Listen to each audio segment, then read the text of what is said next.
تو دل کی سختی سب سے بڑا روگ ہے۔ اسی لیے اللہ کے رسول علیہ السلام نے صاف بیان فرمایا کہ لوگوں پورے اس جسم انسانی میں ایک ٹکڑا ہے، اگر وہ درست ہو جائے تو سارا جسم درست ہو جاتا ہے، اور جب وہ بگڑ جاتا ہے سارا جسم بگڑ جاتا ہے۔ سارے اعضاء، آنکھ، ہاتھ، پاؤں سب غلط کام کرتے ہیں جب دل گندا ہو جاتا ہے۔ اور اللہ کے رسول علیہ السلام نے اس بارے میں بھی وضاحت فرمائی، بڑی پیاری مثال دی کہ دل کی مثال ایک بوتل کی ہے اور اس پر دو کیفیں لگے ہوئے ہیں، سمع اور بصر، کان اور آنکھیں، ان سے جو سنتے اور دیکھتے ہوئے جاتا اندر۔ پاکیزہ باتیں سنتے ہو تو اچھا مواد جمع ہوتا رہتا، دل طیب اور پاک ہوتا۔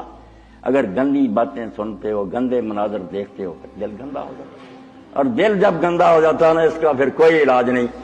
جب یہ نوبت آ جاتی ہے کہ یہ سخت ہو گیا پتھر کی، پھر اللہ انبیاء علیہ السلام کو بھی منع کر دیتا کہ ان لوگوں پر وقت نہ صرف کرو، یہ لا علاج ہیں، اب ان کو چھوڑ دو، میں نپٹوں گا ان سے، تمہارا ان سے کوئی اب تعلق نہیں۔ تو اللہ سے پناہ مانگنی چاہیے۔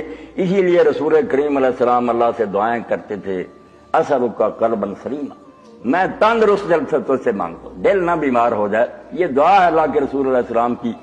تو دل کے بارے میں دین نے بار بار متنبہ کیا کہ اس کی فکر کرو، اگر اس میں کوئی خرابی آ رہی ہے تو جلدی علاج کی کوشش کرو، ورنہ اگر یہ سخت ہو گیا، اس پر مہر لگ گئی، پھر تم لا علاج ہوگی، پھر جہنم ہی تمہارا ٹھکانہ ہے۔